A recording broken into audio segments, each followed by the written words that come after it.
नमस्कार, स्वागत आप सभी का ग्लोबल अड्डा आप देख रहे हैं। मैं हूं आपके साथ पुनीत मिश्रा। ये तो हम सबको मालूम ही है कि ईरान पर सैंक्शंस हो गए, यूएन की तरफ से ये कल हो चुका है। अब ईरान जो है इस कोशिश में है कि ये सैंक्शंस हट जाएं। क्यों हट जाएं?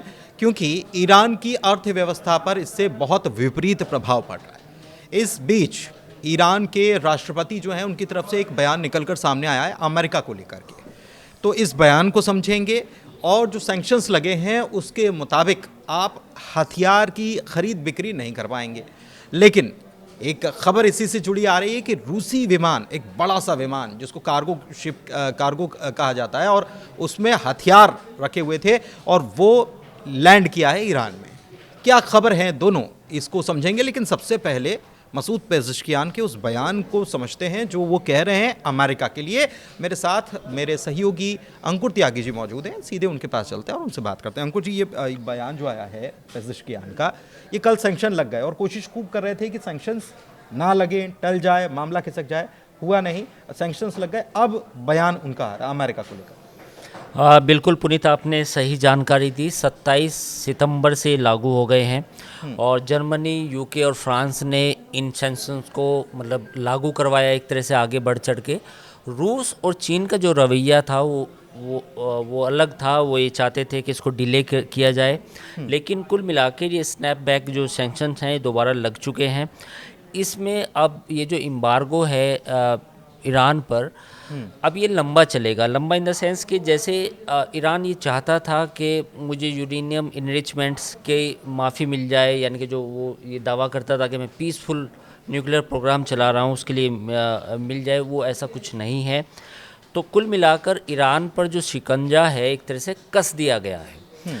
अब इसमें ईरान के पास विकल्प क्या है, ये एक सोचने वाली बात होगी, क्योंकि जो आपने खबर बताई वो इसी से रिलेटेड है कि क्या ईरान के पास अब यही रास्ता बचता है कि वो चोरी चोरी चुपके चुपके अपना इनरिचमेंट प्रोग्राम जारी रखे, साथ ही वो टेक्नोलॉजी भी हासिल करे कुछ कंट्रीज से, जिसमें रूस, चीन और नॉर्थ कोरिया का नाम है, वहाँ से कुछ ऐसी टेक्नोलॉजी लेके आ जाए कि वो अपना परमाणु बम बना ले। तो सैंक्शंस तो लग गए हैं, इसमें अब कोई शक शुबा नहीं है, बट मुझे लगता है कि ये अब ईरान को दूसरी तरफ धकेल सकते हैं।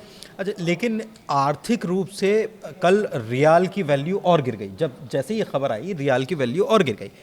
आर्थिक रूप से कमर टूटने वाला इसे बताया जा रहा है, और ये है भी इसलिए कि आर्थिक रूप से अगर गरीबी सबसे ज़्यादा, युद्ध से ज़्यादा गरीबी मार देती है किसी भी देश को, या उसकी अर्थव्यवस्था अगर टूट जाए तो मार देती है। तो ईरान क्या ऐसे होने देना चाह रहा है कि हाँ, हम अगर सैंक्शन लगे तब भी हम झेल जाएंगे और चीज़ों को कर लेंगे, या फिर they are seeking for talks? नहीं, अभी जैसे जो लग रहा है कि उससे तो बिल्कुल ऐसा नहीं लग रहा कि ईरान बातचीत करना चाहता है।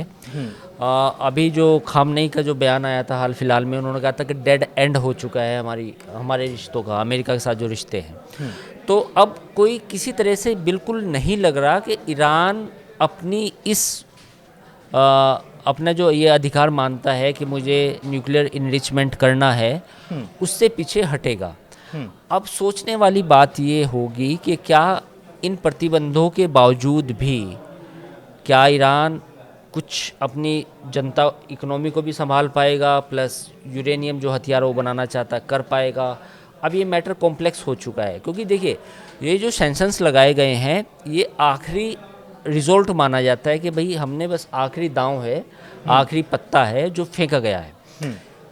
इन प्रतिबंधों के बाद अब कुछ ऐसी बचता नहीं है कि भाई अब ऐसा कुछ हो सकता है। लेकिन पेज़ेश्कियान साहब कह रहे हैं कि अमेरिका से हम बातचीत करने के लिए राज़ी हैं, थोड़ा सा समय मतलब मियाद हो जाए थोड़ी सी। लेकिन उन्होंने ये बात तो पहले भी कही थी, आप याद करो कि 3-4 महीने पहले जब वो लड़ाई हुई थी उससे पहले, कि पहले सैंक्शन हटाने पड़ेंगे तब हम बात करेंगे।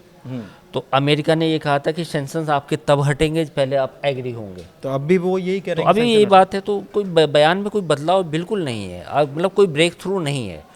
एक जिस शब्द का मैं प्रयोग कर रहा हूँ ब्रेक थ्रू, जो लोग कहते भी हैं कि भाई ब्रेक थ्रू है, ब्रेक थ्रू कुछ नहीं है।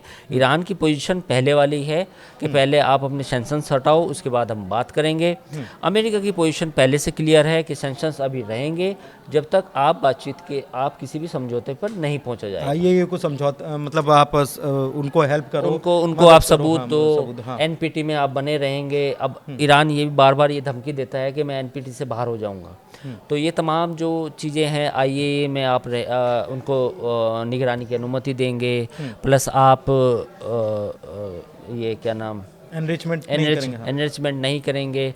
तो तमाम चीज़ें जो करनी है आप पहले वो कीजिए, उसके बाद ही हम प्रतिबंध हटाएंगे। यूएन में पेज़ेश्कियान साहब भी ये कह रहे हैं और खामनेई साहब दोनों ये कह रहे हैं कि हम हथियार नहीं बनाना चाहते।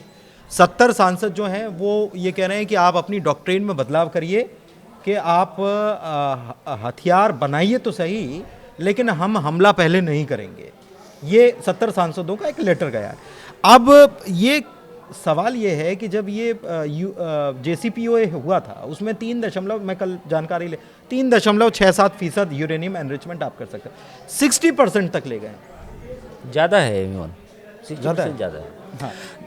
जब इसराइल ईरान का युद्ध हुआ था तो उस समय आया था कि 70% 75% तक है। ये शायद आईएए ने उस समय रिपोर्ट बाद में हालिया रिपोर्ट आई थी, हालिया एक रिपोर्ट आई था कि भाई हमने जब हमला हुआ उसका पहले का और बाद में अगर देखें तो उसमें थोड़ा सा डिफरेंस और कैलकुलेटिव उन्होंने लगाया था कि इससे इतना हो सकता है। हाँ, तो 3.5% तो बिल्कुल कोई भी देश बना सकता है, वो तो एक बड़ी बात नहीं है। लेकिन वो हमेशा आपने देखा होगा कि हमेशा न्यूक्लियर प्लांट्स को चलाने के लिए होता है जिसमें बिजली बनती है। जब आप 60-70% तक जाते हैं तो आपका इरादा कुछ और है, यानी कि ईरान की डॉक्ट्रिन में कोई बदलाव नहीं आया है। ईरान एटम बम बनाना चाहता है, ये बात सर्वविदित है। उसकी डॉक्ट्रिन में इजराइल और ईरान के बीच में जो जंग हुई थी उसके बाद कोई बदलाव नहीं आया है। यही वजह है कि जो आज सैंक्शंस आप देख रहे हैं वो उसी का नतीजा है। अच्छा, क्योंकि कहीं ना कहीं अगर थोड़ा सा बदलाव आता रवैये में, कुछ चीज़ें बदलती तो शायद ये सैंक्शंस ना होते। E3 देश जो हैं उन्होंने जो किया, मैं ये आपसे समझना चाह रहा हूँ कि इस बीच खबर ये आती है कि रशिया के साथ इनकी एक डील हो गई। अब एक तरफ सैंक्शंस, मतलब ये डील पहले हुई, सैंक्शंस बाद में लगे। डील ये हुई कि 8 न्यूक्लियर प्लांट्स रशिया और डेवलप करेगा, जैसे बुशहर में उसने किया है, तो 8 और करेगा। तो ये क्या इस पर काम शुरू हो पाएगा इन सैंक्शंस के बाद? एक और दूसरा आ रहा है, खबर आ रही है कि एक रूस का सैन्य विमान पहुंचा ईरान, उस पर बात करेंगे, लेकिन उसके पहले इन सैंक्शंस के बीच ये जो न्यूक्लियर प्लांट्स की डील हुई है उसको बताएं। बिल्कुल, आपने जो बात कही कि 8 न्यूक्लियर प्लांट्स की जो बात हुई है, देखिए यूएन का जो चार्टर है उसके हिसाब से जब आप सैंक्शंस लगाते हैं किसी पे तो आप फिर उसके साथ डील नहीं कर सकते। ऑलरेडी रूस युद्ध में है, उस पर ऑलरेडी सैंक्शंस हैं रूस के ऊपर, तो रूस को कोई फ़र्क नहीं पड़ता कि आपके यूएन में क्या पोजीशन है, क्या स्थिति है, उससे उसको कोई दिक्कत नहीं होगी। तो ये जो 8 न्यूक्लियर 8 नहीं बनाएगा, कम से कम 2 तो बना ही लेगा, क्योंकि 8 एक बड़ा नंबर है। हालांकि वो काफ़ी बिलियन डॉलर्स की डील है जो ईरान के साथ हुई है, तो 8 नहीं बनाएगा तो 2-3 तो कम से कम अगले 2-3 सालों में चालू हो सकते हैं। आपने पुनीत, हम अक्सर वीडियो बहुत सारे बनाते हैं तो उसमें हम डिस्कशन करते हैं कि भाई आगे क्या होगा, कुछ प्रिडिक्शंस भी करते हैं। तो ग्लोबल अड्डा में हमने प्रिडिक्शन की थी, आपके भी याद होगा, आपने भी ये सवाल उठाया था कि अब ईरान के पास विकल्प क्या बचते हैं। ईरान के पास ये विकल्प बचते हैं कि या तो रूस उसकी मदद करे पूरी तरीके से कि आप भी न्यूक्लियर हथियार बनाओ। रूस क्यों करेगा? रूस इस बिना पे कर सकता है कि अगर उसको यूरोप में नेटो का बड़ा थ्रेट मिलता है, अगर रूस को लगता है कि अगले 20 सालों में 10-15-20 सालों में यूरोप उसके लिए खतरा हो सकता है उसके एग्जिस्टेंस के लिए, तो रूस फिर काउंटर एक पॉलिसी में बदलाव करते हुए ईरान को मदद कर सकता है। दूसरा पॉइंट है नॉर्थ कोरिया। हमने ग्लोबल अड्डा के पुराने एपिसोड में आपको बात बताई थी कि ईरान ये काम कर सकता है कि अपना एटॉमिक बम नॉर्थ कोरिया में बनाए, वहाँ से पूरा बन के आए, सारी चीज़ें तैयार होके आए और उसका केवल एक टेस्ट जो है ईरान की धरती पे हो। तो ये हो सकता है, इसकी कोई संभावना से कोई इनकार नहीं हो सकता, क्योंकि फ़िलहाल पूरी दुनिया की नज़रें ईरान पे हैं, पूरी दुनिया के सैटेलाइट ईरान में हैं। वो ये सब चीज़ें चेक होती है कि कौन कहाँ से आया, कितना माल बाहर से आया, जो आपने रूस के विमान की बात बताई।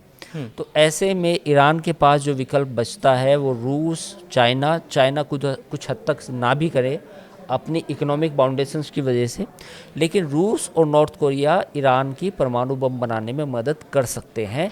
ये कोई अतिशयोक्ति नहीं होगी बात। अच्छा, ये जो विमान आया है ये आज खबर आई है, इसके बारे में बताएं। देखिए, वो तो पहले भी MiG-29 और सुखोई देता रहा है। एयर डिफेंस सिस्टम जो हालांकि उतने अच्छे से काम नहीं किया इसराइल वाले युद्ध में, वो रशियन मेड था। तो अब ईरान को भी पता चला है कि विदाउट एयर डिफेंस सिस्टम वो आगे सरवाइव नहीं कर सकता, यानी आगे लड़ाई नहीं लड़ सकता। तो कल अगर 1 साल बाद इजराइल या अमेरिका से जंग होती है तो उसकी तैयारी भी ईरान को अभी से करनी पड़ेगी। तो उसके लिए क्या होगा कि एयर डिफेंस खरीदने पड़ेंगे, उसके लिए क्या होगा Su-30 खरीदना पड़ेगा, उसके लिए क्या हो सकता है कि S-400 खरीद सकता है।